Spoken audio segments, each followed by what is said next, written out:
I'm James Turner, attorney in Washington, D.C., and I've just written a book with my friend Lawrence Chickering called A Voice of the People, the Transpartisan Imperative in American Life.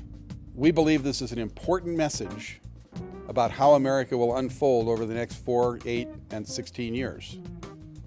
In the next few years, it's important for this country to integrate its left and right impulses.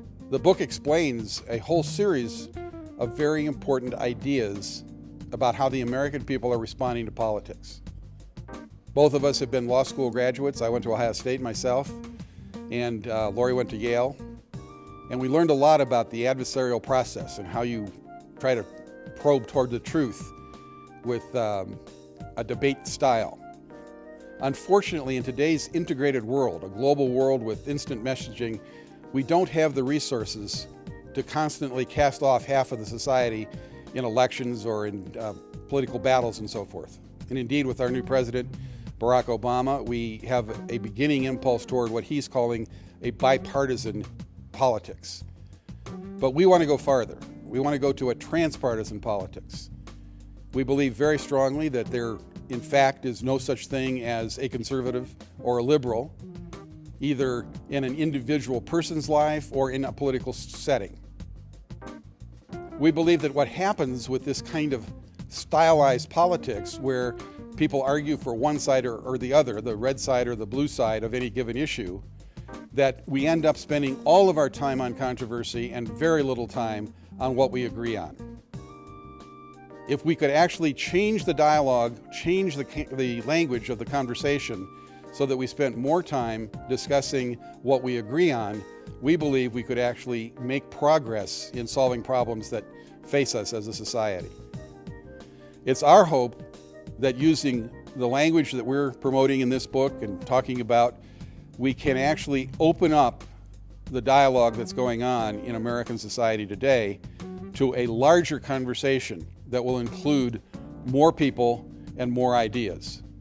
I describe transpartisan as thinking about walking. If we applied partisan political principles to the question of walking, the way that the politicians apply those principles to politics, we'd have one team say you should walk on your right leg and the other team say you should walk on your left leg. Then we would have debates and elections and so forth, and somebody would come out 51 to 49 that we should walk on our right leg or our left leg. In either case, you'd be hopping.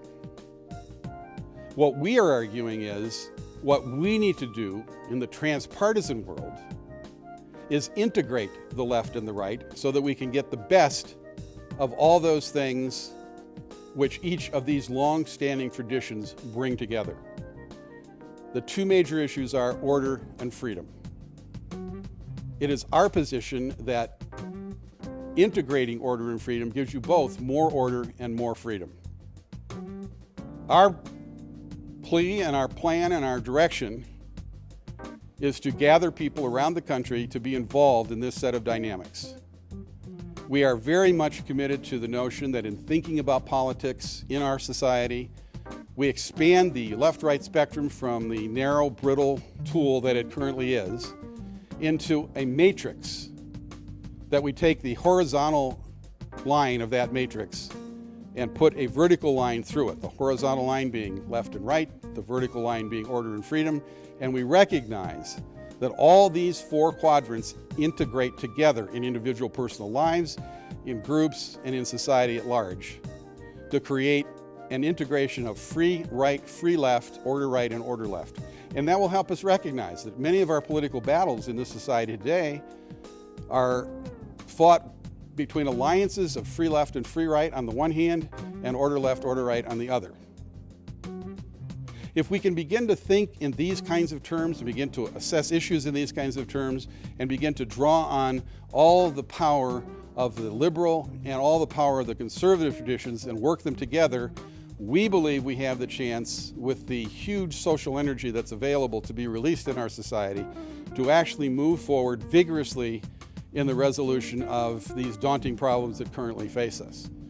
We think applying transpartisan thinking and using a transpartisan framework to analyze issues and adding that to our way of seeing our politics will help this society work its way toward solving problems that we face and creating models for the rest of the world to follow. And we think the public is there. Across the country and across the world, there are hundreds of new and different ways of addressing issues that currently stump politicians.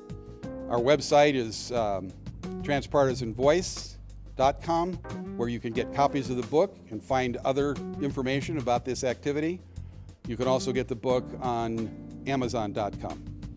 And we look forward to having a fulsome, big, large, multi-log discourse about the transpartisan imperative in American life. We look forward to hearing the voice of the people.